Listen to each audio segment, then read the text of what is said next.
जरा जरा से लोभ के लिए एक दूसरे को धोखा देने वाले लोग, मित्रों को, सहोदरों को, बंधुओं को, माता पिता को धोखा देने वाले लोग इस राम कथा पर प्रश्न उठा रहे हैं कि इसमें क्या मिलेगा। इसमें यह मिलेगा जो मैं बता रहा हूं। जब अपने भाई को ढूंढने के लिए अपने नाना के घर से लौटने के बाद समाचार प्राप्त भरत गंगा जी के तट पर चले तो रास्ते में भरद्वाज मुनि का आश्रम पड़ा। सम्राट ने रात वहां बिताई है। सुबह जब सम्राट भरत जाने लगे राम जी को लेने के लिए तो महर्षि भरद्वाज के चरण छूते समय उनका चेहरा थोड़ा कुमलाया हुआ था। महर्षि ने कहा कि राजा, अब आप अयोध्या के राजा हैं। राजा का चिंतित होना प्रजा के हित में नहीं है। आपके चेहरे पर शंका नहीं दिखनी चाहिए प्रजा को। किस लिए चिंतित हैं? भरतलाल जी ने कहा कि महाराज, चिंतित नहीं हूं, भ्रम में हूं, जिज्ञासु हूं कि मेरा तो इस काम में कोई हाथ भी नहीं था। ये तो मेरी मां ने दुर्बुद्धि में कर दिया। मुझे ये पता नहीं कि भैया मुझे अब भी उतना प्रेम करते हैं या नहीं करते हैं। वो मुझसे घृणा तो नहीं करने लगे होंगे। ऋषि भरद्वाज ने जो कहा वो आपकी आंख से आंसू लाएगा। महर्षि ने कहा, मैं तो वीतरागी सन्यासी हूं, मैं गृहस्थों की मर्यादा नहीं समझता। बस इतना समझता हूं कि सुबह जब राम जी, सीता जी और लक्ष्मण जी जा रहे थे और गंगा पार करने के लिए हमारे पंडित संकल्प कराने के लिए आए तो चेहरे पर बड़ी प्रसन्नता थी वनवास जाते समय। लेकिन जैसे ही हमारे पंडित ने स्वस्ति वाचन करते हुए कहा, जम्बू द्वीपे भरत खंडे, यह आपका नाम सुनकर ही उनके हाथ से ताली छूट गई और गंगा की रेती पर आपका नाम लेकर जोर जोर से रोने लगे कि मेरा भाई भरत अकेला रह गया, मेरा भरत अकेला रह गया। सृष्टि पूछती है, 28 वर्ष की हैं, आपको भगवान नाम के किसी एक रूप को आइडियल मानना हो तो आप किसे मानेंगे? हस्बैंड, सन, शिष्य, भाई या राजा? कौन सी भूमिका आपकी सबकी फेवरेट है? राम का तो हर रूप मुग्ध करता है। यह दशरथ का सौभाग्य है कि उनके घर में राम पैदा हुए और राम दशरथ के यहां ही पैदा हो सकते थे। दशरथ को दशरथ इसलिए कहा गया कि वे 10 रथों की वल्गाएं एक साथ थामकर देवासुर संग्राम के बीच में गए थे। लेकिन मुझे ऐसा लगता है जो 5 कर्मेंद्रियों और 5 ज्ञानेंद्रियों पर नियंत्रण कर सके उसी के घर में राम जैसा पुत्र पैदा हो सकता है। यह जो आत्मविश्वास राम ने सिखाया है एक निष्कासित युवराज को, जिसके पीछे पिता की सत्ता नहीं है, जिसके पीछे इक्ष्वाकु वंश की मर्यादा तो है, परंपरा तो है, उसका धन नहीं है, उसके बाद भी विश्व की सबसे बड़ी विजय लेकर वो दीपावली के दिन लौटते हैं, ये आज भी प्रत्येक योद्धा के मन में है। विश्व के सबसे अहंकारी और सर्वाधिक सत्ता और सोना लेने वाले आदमी के प्रणय प्रस्ताव को अपनी शुचिता के सम्मुख ठुकरा देने का जो कौशल मेरी भारतेश्वरी माता सीता ने इस देश की महिलाओं को दिया है, उसी के कारण घर घर में यह वंदन है कि महिलाओं के कारण यह घर चल रहा है, यह देश चल रहा है। बिटिया पूछती है सृष्टि के किस प्रकार से, सृष्टि के जिस रूप में तुम राम को स्वीकार करो बेटा। मुझे एक विशेष प्रसंग इसलिए स्मरण आया नितिन जी आज, क्योंकि आज देवेंद्र जी आए हैं। एक पुत्र के रूप में राम कैसे हैं? आपने कहा सदन में खड़े होकर कि मेरा पानी उतरते देखकर घर मत बनाना। आप लौटे, बड़े प्रवाह के साथ लौटे। ये कहां से आई? ये कौशल, ये क्षमता और ये स्वयं पर भरोसा करने का आत्मविश्वास कहां से आया? जिस देश में 1 किलोमीटर सड़क बनाने के लिए मंत्रियों के दरवाजे पर जनता के जूते घिस जाते थे, वहां 3 महीने अपने रिश्तेदार से मिलने न जाओ तो कोई नया हाईवे तैयार खड़ा मिलता है। ये क्षमता कहां से आई गडकरी जी में? ये राम जी के इसी गुण से आई। एक छोटा सा संस्मरण मैं राम कथा से सुनाता हूं। मुख्यमंत्री के उस वाक्य से मुझे स्मरण आया।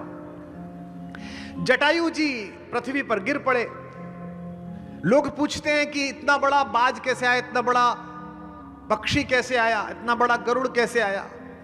मुझे ऐसा लगता है कि जटायु जी एक पक्षी होने के बजाय एक फाइटर प्लेन के बहुत ही अनुभवी पायलट थे और वो उस समय आकाश में सर्विलेंस पर थे, दैनिक उड़ान पर थे कि सब कुछ ठीक है कि नहीं ठीक है, जैसे हमारी वायुसेना उड़ान लगाती है।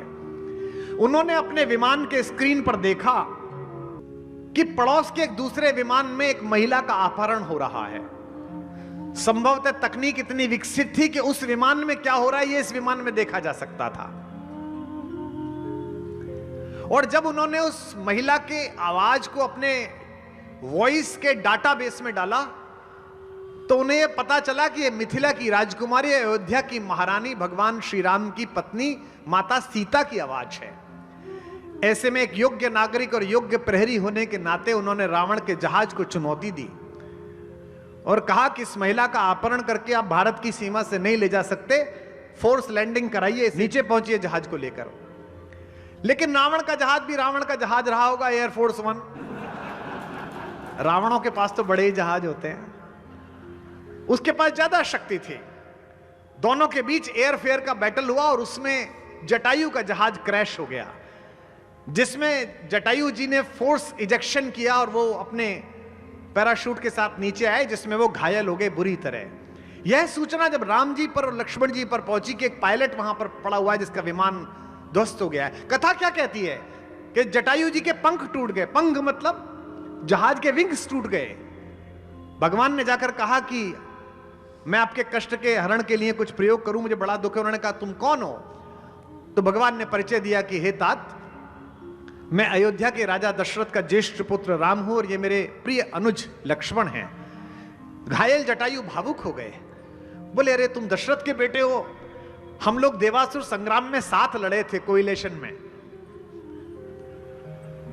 भावुक हो गए, मैं तुम्हारा चाचा जैसा हूं बेटा, तुम्हें देखकर बड़ी प्रसन्नता हुई। और तुम्हारी पत्नी का अपहरण जिस जहाज में हुआ है मैंने उसे रोकने की कोशिश की।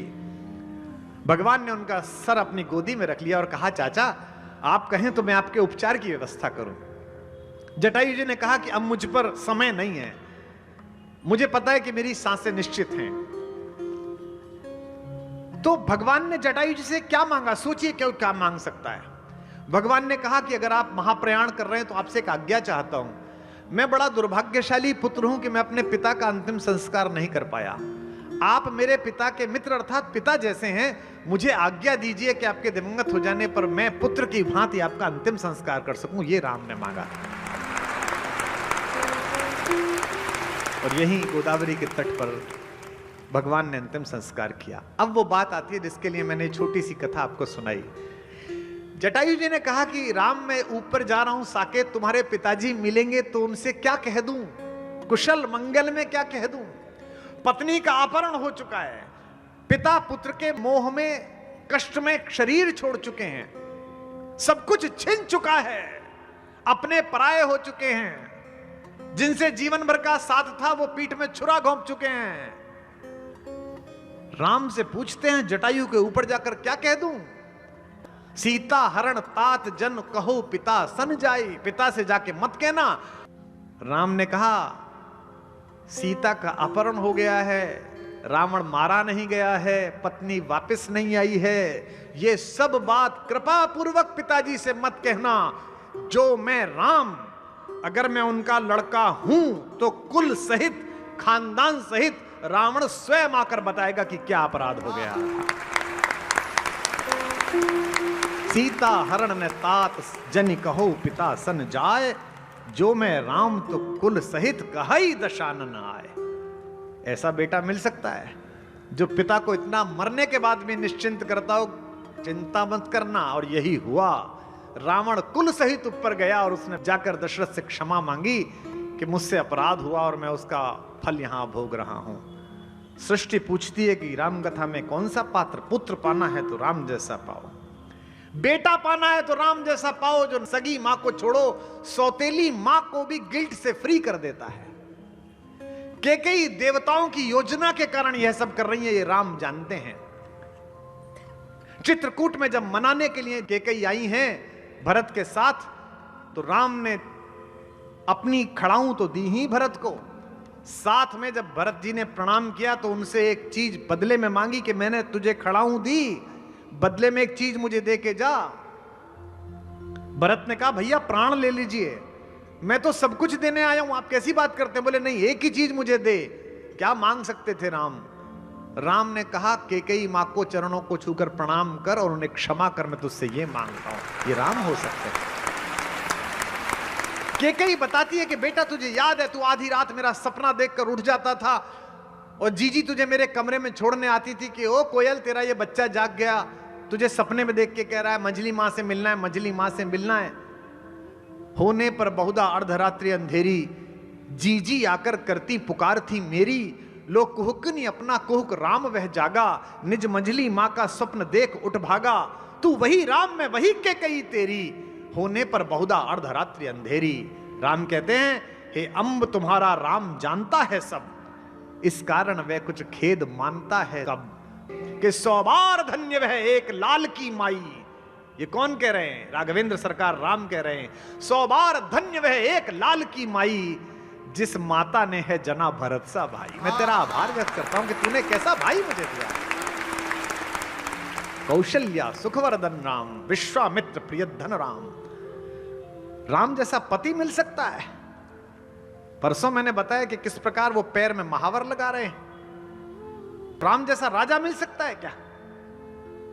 राम राज्य कैसा होना है अपने मुख्यमंत्री कार्यालय में लिखवा लीजिए देवेंद्र भाई। दैहिक दैविक भौतिक तापा, राम काज नहीं का हुई व्यापा। का हुई महत्वपूर्ण है इसमें, किसी को भी, किसी जाति का हो, किसी धर्म का हो, विरोधी हो, समर्थक हो, सब नर करहि परस्पर प्रीति। सब एक दूसरे से प्रेम करते हैं। चल ही स्वधर्म निरत श्रुति नीति। कैसे? स्वधर्म पर चलते हैं। परस्पर प्रीति में स्वधर्म भी है। एक बार एक व्यापारी और ग्वाले के बीच झगड़ा हो गया।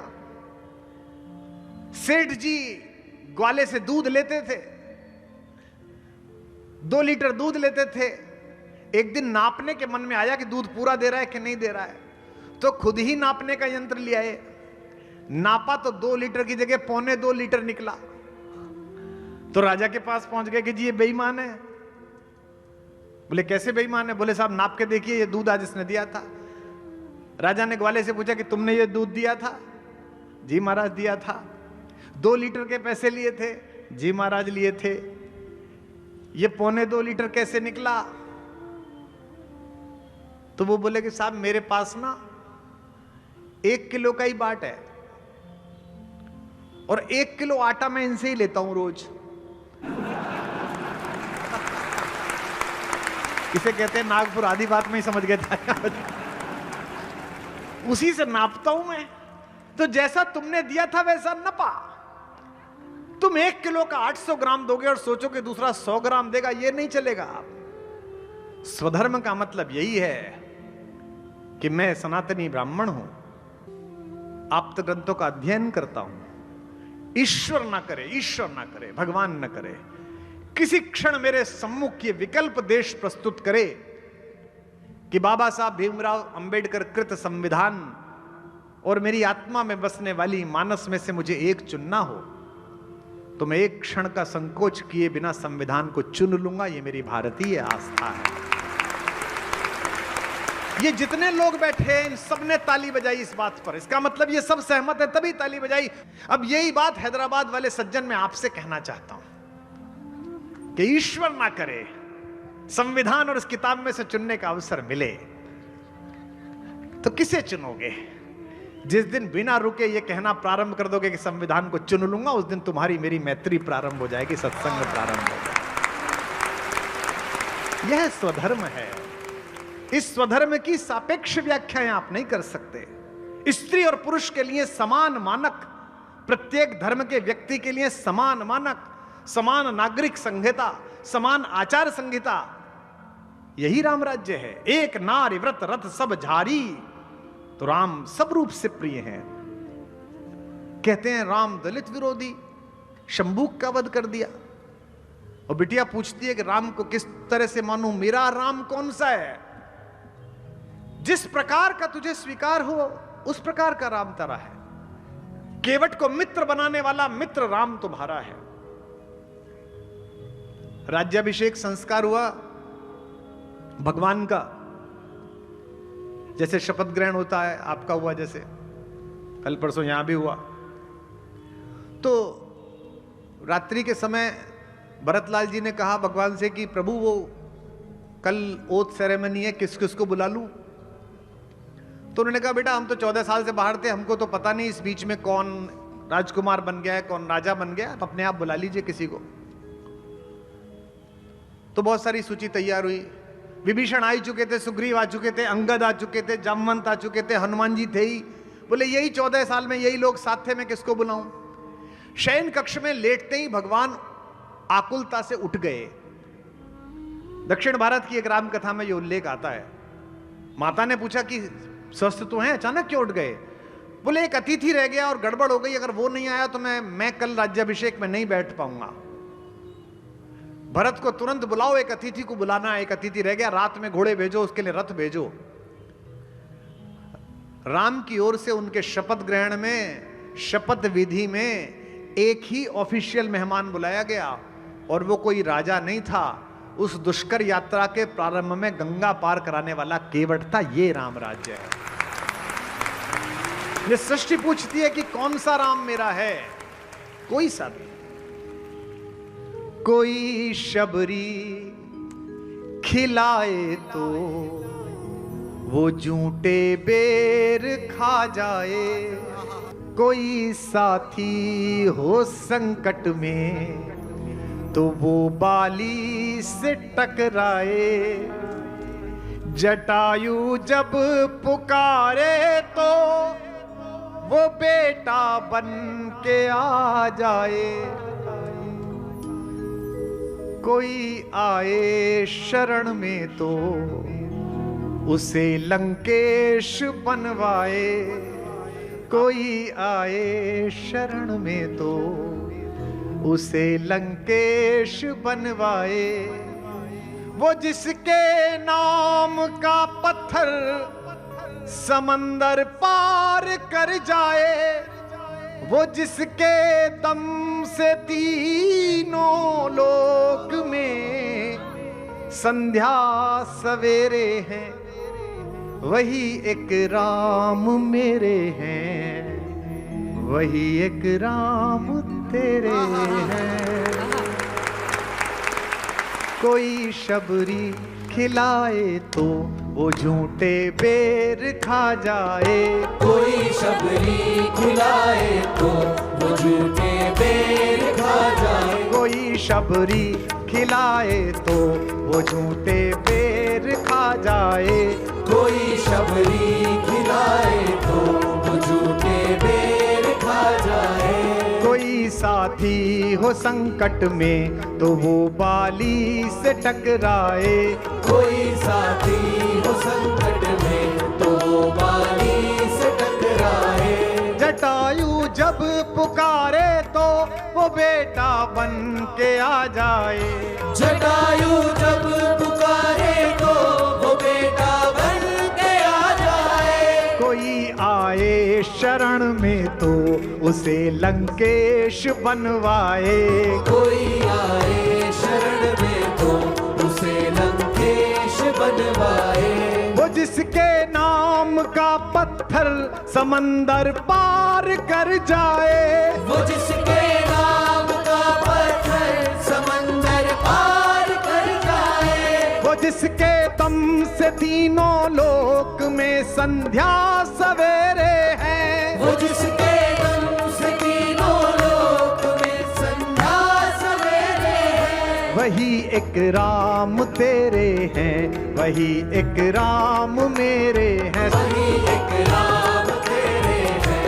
वही एक राम मेरे हैं, वही एक राम तेरे हैं, वही एक राम मेरे हैं, वही एक राम तेरे हैं, वही एक राम मेरे हैं, अवध के राम मेरे हैं, सिया के राम मेरे हैं, अवध के राम मेरे हैं, सिया के राम मेरे हैं, अवध के राम मेरे हैं, सिया के राम मेरे हैं। अवध के राम मेरे हैं, सिया के राम मेरे हैं, वही एक राम मेरे हैं, वही एक राम मेरे हैं, वही एक बोल राम सियावर रामचंद्र भगवान की। किसी प्रेम करने के लिए उसकी उपस्थिति और अनुपस्थिति दोनों आवश्यक है। या तो आपके सम्मुख है तो आप प्रेम कर रहे हैं, या आपकी आंखों से ओझल है तो आप प्रेम के गाने गा रहे हैं। सबसे मधुर वो गीत जिन्हें हम दर्द के स्वर में गाते हैं, जब हद से गुजर जाती है खुशी, आंसू भी छलक कर आते हैं। Our sweetest songs are those who tell us saddest thought, Shakespeare ने कहा। लेकिन एक ये बावरा है जो जब उपस्थित है तो राधा है, जो उपस्थित है तो पूरा ब्रज है, और अनुपस्थित है तो मेवाड़ राजवंश की कुलवधु है, मीरा है। हमसे पूछा था किसी ने, हम एक बार न्यूयॉर्क में एक वर्ल्ड पोइट हाउस है तो वहां गए हुए थे, तो उन्होंने हमारे सम्मान में एक संध्या रख दी। एशिया के और यूरोप के कुछ नए कवि इकट्ठे हो गए, तो स्पेन की एक कवित्री ने कहा कि मैंने आपके यहाँ काफी पढ़ा है, आपके यहाँ के लोगों के बारे में जाना आने से पहले। So I was going through a poetess name Meera. मैंने कहा यस। उसने मुझसे कहा कि आप सो मैनी ऑफ फैलेसीज, बहुत सारी अजीब बातें हैं इसके अंदर। मैंने कहा क्यों? तो उसने मुझसे कहा कि इसमें कहानी है कि उनको विश्व भेजा गया और वो जी गई। तो मैंने कहा दो बातें एक साथ मत कहिए कि मीरा को पूरा पढ़ा और प्रश्न उठा। अगर मीरा को पूरा पढ़ा है तो प्रश्न उठ ही नहीं सकता है।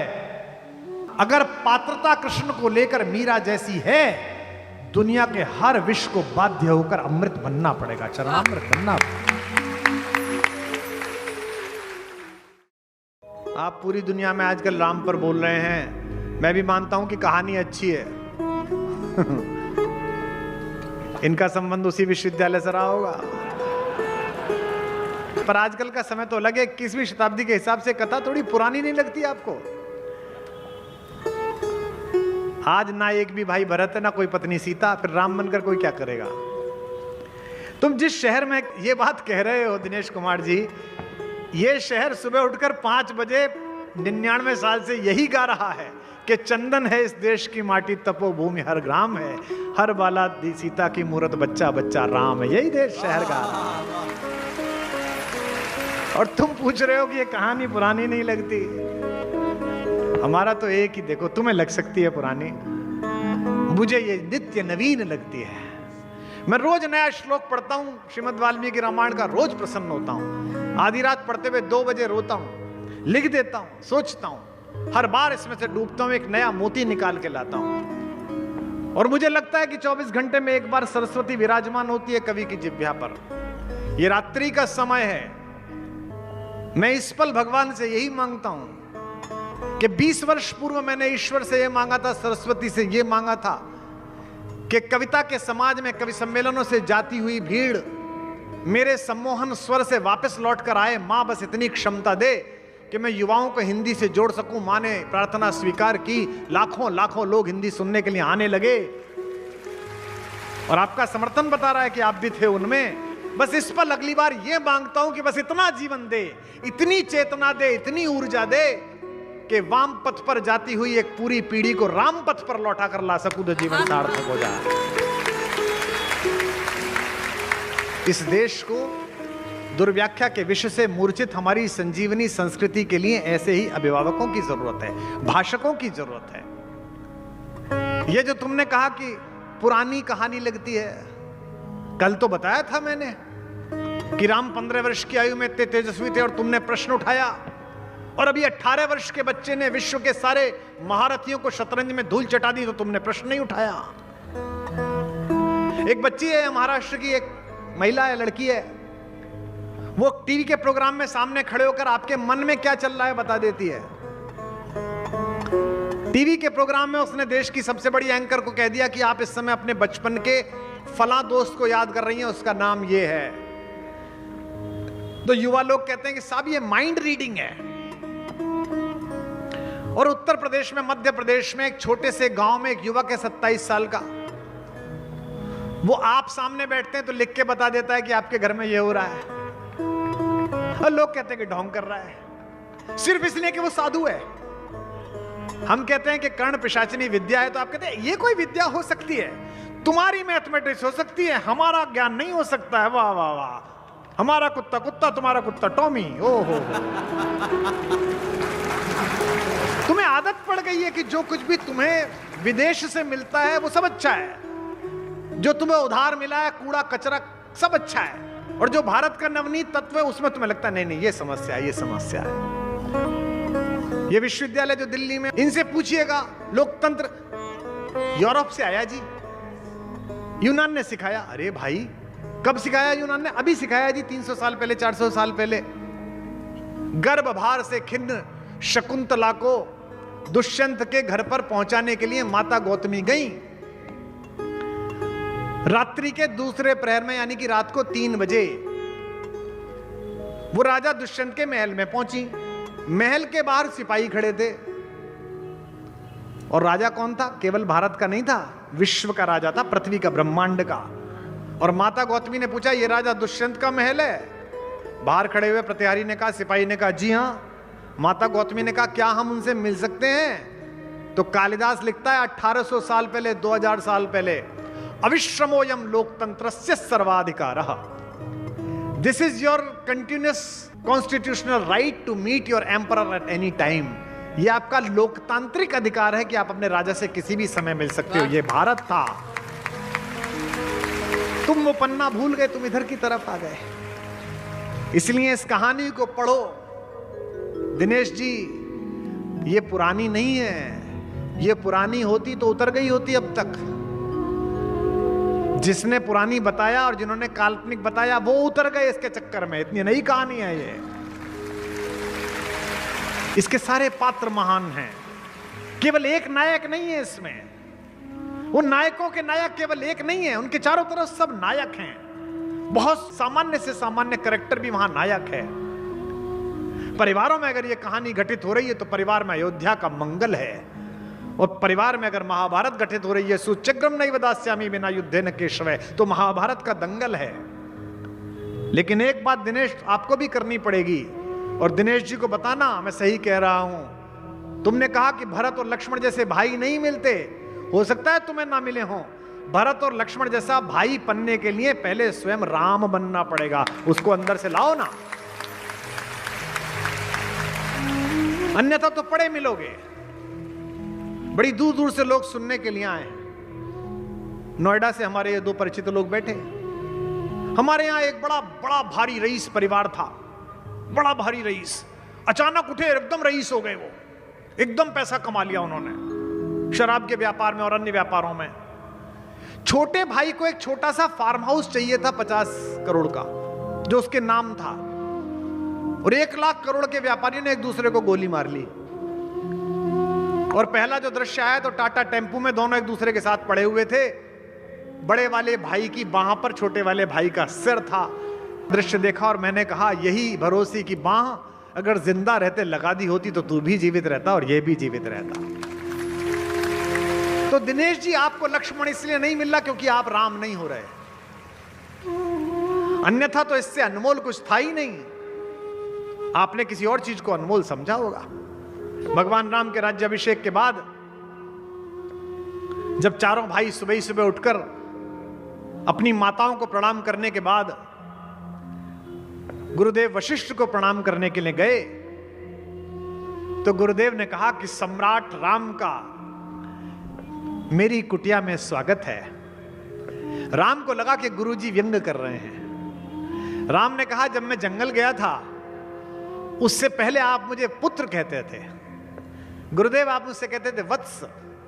आप भी समझ जाते हैं, आपके पिताजी जिस दिन आपसे आदर से बात करने लगे आप समझ जाओ कुछ गड़बड़ है। मैं तो समझ जाता हूं। मेरे पिताजी जिस दिन मुझसे कहते हैं और भाई महाकवि, तो मैं समझता हूं आज पिटाई होगी। तो गुरुजी ने कहा सम्राट आपका स्वागत है। तो राम चौके, राम ने कहा कि मुझसे क्या भूल हुई गुरुदेव, ये तो रोज का काम है। प्रातः काल उठकर रघुनाथा मात पिता गुरु नावही नाथा, रोज का काम है। मैं रोज चरण छूने आता था सुबह सुबह। 14 वर्ष बाद आया हूं, राज्याभिषेक हुआ और आप कह रहे हैं कि सम्राट तुम्हारा स्वागत है। तो गुरुदेव ने कहा नहीं नहीं मैं नाराज नहीं हूं, मुझे लगा मैंने जो तुम्हें सिखाया था तुम लोग भूल तो नहीं गए चारों भाई। तो राम ने कहा कि आपकी शिक्षा का एक अंश भी अगर हम भूले हो तो हम राज्य छोड़ देंगे। और इसका एक ही निर्णय कि आप हम चारों की परीक्षा ले लीजिए। गुरुदेव ने कहा, नहीं तुम बड़े लोग हो गए हो, राम तुम सम्राट हो, शत्रुघ्न सेनाओं के सर्वोच्च सेनापति हैं, भरत तुम्हारे राज्य के प्रधानमंत्री हैं, लक्ष्मण तुम्हारे स्वयं के सचिव हैं, तुम सब बड़े पदों पर हो, ऐसे में परीक्षा लेना उचित नहीं है। राम का उत्तर सुनिए। राम ने कहा, कितने भी बड़े हो जाएंगे लेकिन अंतिम श्वास तक रहेंगे तो आपके शिष्य ही गुरु का अधिकार है कि वो किसी भी समय परीक्षा ले। ये मैं राजनीति की गुरु भूमि पर बोल रहा हूं। कहा कि परीक्षा के बिना तो अब गुरुदेव जाऊंगा नहीं, आप परीक्षा लीजिए। गुरु वशिष्ठ ने कहा, लंबी परीक्षा नहीं लेता। अच्छा तुम चारों भाई बैठ जाओ, एक एक करके बताओ, नीचे से शत्रुघ्न से ऊपर तक, जीवन में सबसे अनमोल वस्तु क्या लगती है तुम्हें? शत्रुघ्न तुम बताओ, लक्ष्मण तुम बताओ, राम तुम बताओ, भरत तुम बताओ। शत्रुघ्न सेनापति है, उसके लिए क्या अनमोल चीज है? लक्ष्मण भगवान राम और भाभी के चरणों के सेवक हैं, उनके लिए क्या अनमोल है? राम जगत पालक है मेरे भगवान, उनके लिए क्या अनमोल है? और भरत के लिए क्या अनमोल है? आपकी आंखों से गंगा जल बहेगा। मैं अनायास ही भरत की तरफ मुड़ गया हूं बोलते बोलते दिनेश जी के प्रश्न के कारण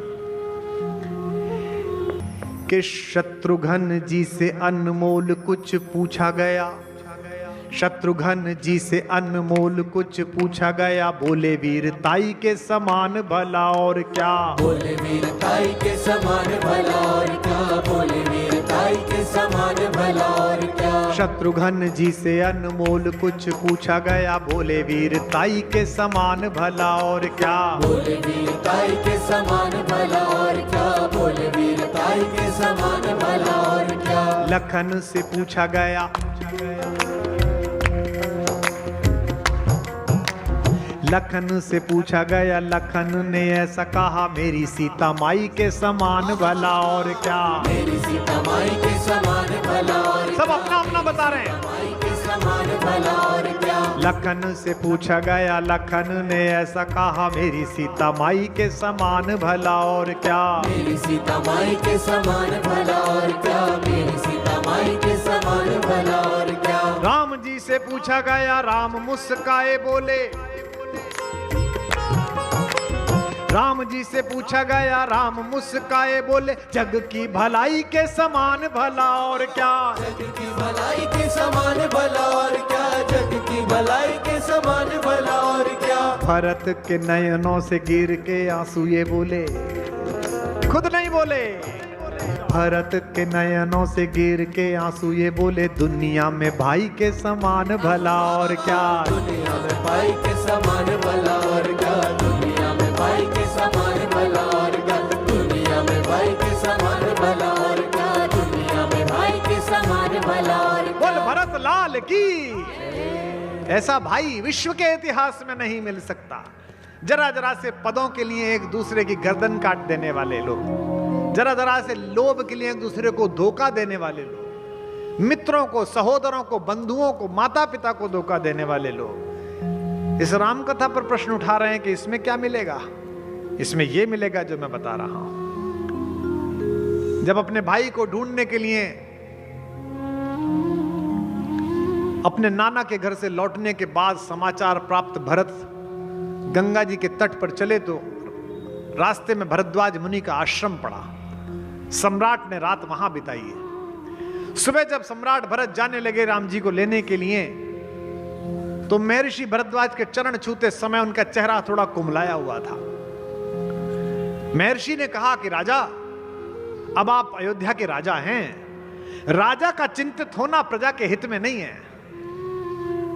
आपके चेहरे पर शंका नहीं दिखनी चाहिए प्रजा को। किस लिए चिंतित हैं? भरतलाल जी ने कहा कि महाराज चिंतित नहीं हूं, भ्रम में हूं, जिज्ञासु हूं कि मेरा तो इस काम में कोई हाथ भी नहीं था। ये तो मेरी मां ने दुर्बुद्धि में कर दिया। मुझे ये पता नहीं कि भैया मुझे अब भी उतना प्रेम करते हैं या नहीं करते हैं। वो मुझसे घृणा तो नहीं करने लगे होंगे। ऋषि भरद्वाज ने जो कहा वो आपकी आंख से आंसू लाएगा। महर्षि ने कहा, मैं तो वीतरागी सन्यासी हूं, मैं गृहस्थों की मर्यादा नहीं समझता। बस इतना समझता हूं कि सुबह जब राम जी, सीता जी और लक्ष्मण जी जा रहे थे और गंगा पार करने के लिए हमारे पंडित संकल्प कराने के लिए आए तो चेहरे पर बड़ी प्रसन्नता थी वनवास जाते समय। लेकिन जैसे ही हमारे पंडित ने स्वस्ति वाचन करते हुए कहा जम्बू द्वीपे भरत खंडे, यह आपका नाम सुनकर ही उनके हाथ से ताली छूट गई और गंगा की रेती पर आपका नाम लेकर जोर जोर से रोने लगे कि मेरा भाई भरत अकेला रह गया, मेरा भरत अकेला रह गया। ये है प्रेम। अपने आंसू से गंगा को धोते रहे, अपने आंसू से गंगा को धोते रहे। गंगा से आंसू नहीं धो रहे हैं, आंसू से गंगा धो रहे हैं, देखिएगा। अपने आंसू से गंगा को धोते रहे, अपने आंसू से गंगा को धोते रहे। हाथ में जल लिए राम रोते रहे, हाथ में जल लिए राम रोते रहे। अच्युतम केशवम कृष्ण दामोदरम, अच्युतम केशवम कृष्ण दामोदरम। राम नारायणम जानकी वल्लभम, राम नारायणम जानकी वल्लभम। अच्युतम केशवम कृष्ण दामोदरम, अच्युतम केशवम कृष्ण दामोदरम। राम नारायणम जानकी वल्लभम, राम नारायणम जानकी वल्लभम, राम नारायणम जानकी वल्लभम। बोल सियावर रामचंद्र भगवान जय। यह पीड़ा, यह अपने भाई को लेकर सोचिए, विश्व का साम्राज्य 14 साल फुटबॉल की तरह दो भाइयों के बीच ढोलता रहा। एक राम कथा में उल्लेख आता है कि जब भगवान पर्णकुटी बनाने के लिए गए तो वन देवी वहां उनसे मिलने के लिए पहुंची। वन की देवी ने कहा कि मेरे पुरखों का सौभाग्य जो मर्यादा पुरुषोत्तम आपके दर्शन हुए, इस निबिड़ जंगल में रहने के लिए मैं आपके लिए क्या सुविधा की व्यवस्था करूं। राम जी ने कहा वनवास मिला है, स्वयं सेवा का व्रत मिला है, अपनी सेवा स्वयं करनी है, इसमें आपकी सहायता नहीं चाहिए, मैं स्वयं कर लूंगा। फिर भी उसने कहा मुझे कुछ तो आदेश दीजिए ताकि मैं कृतार्थ अनुभव करूं कि ईश्वर के लिए मैं कृतज्ञ हुई। भगवान ने कहा कि बड़े संकोच से आपसे मांगता हूं, अगर हो सके तो इतना कर दीजिए कि जिस मार्ग से मैं आया हूं उसमें कंटक बहुत थे, कांटे बहुत थे, कांटे हटा दीजिए।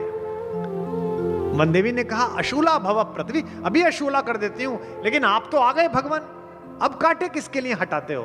भगवान का भरोसा देखिए। भगवान ने कहा मैं तो आ गया, पर मेरा एक बावरा छोटा भाई है भरत, वो हमारी नानी के घर था, वो लौट के आएगा तो मुझे ढूंढता हुआ इसी मार्ग से जरूर आएगा, इसलिए कांटे हटा दीजिए ताकि उसके पैरों में कांटे ना जाए। बात यहां समाप्त नहीं हुई।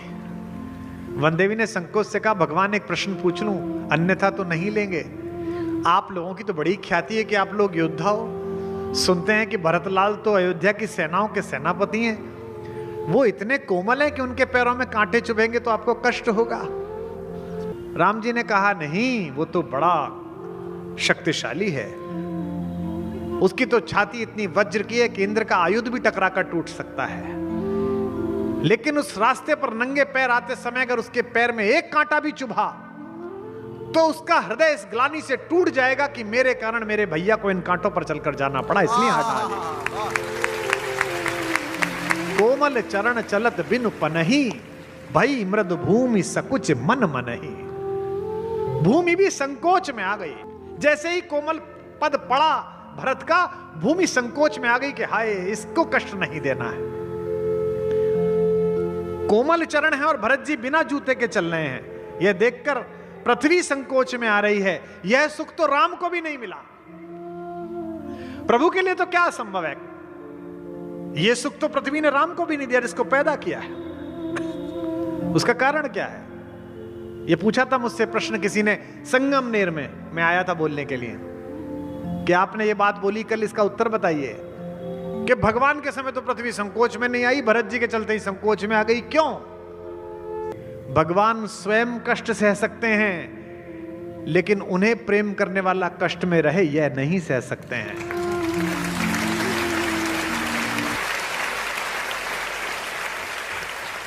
अंगद हनुमान हनुमान के बराबर शक्तिशाली हैं। अंगद कहे जाऊं मैं पारा, जिए संशय कुछ फिरती बारा।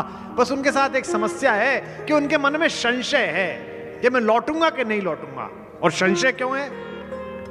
क्योंकि अंगद और रावण का पुत्र अक्षय कुमार एक ही गुरु के शिष्य हैं। अंगद बार बार अक्षय कुमार को बचपन में धो देते थे पकड़ के। वो रोता हुआ गुरुजी के पास जाता था। गुरुजी ने कई बार अंगद को समझाया। अंगद एक तो राजकुमार थे, इंद्र के बेटे थे। कल मैंने बताए थे इंद्र के बेटे कैसे होते हैं, आपने बड़ा आनंद भी लिया था। मानते नहीं थे, गुरुजी कहते थे भाई ऐसे क्यों मारता है, लेकिन अंगद को चढ़ती तो पीट देते थे अक्षय कुमार को, रावण के लड़के को। तो गुरुजी ने गुस्से में एक बार शाप दिया कि अगर अक्षय कुमार पर तूने हाथ भी उठाया तो तू मर जाएगा। यही संशय उनके मन में था कि मैं गया और सामने अक्षय कुमार मिल गया तो इसलिए समस्या हो जाएगी। और रावण को भी यह पता था कि बंदर आया है तो अंगद आया होगा,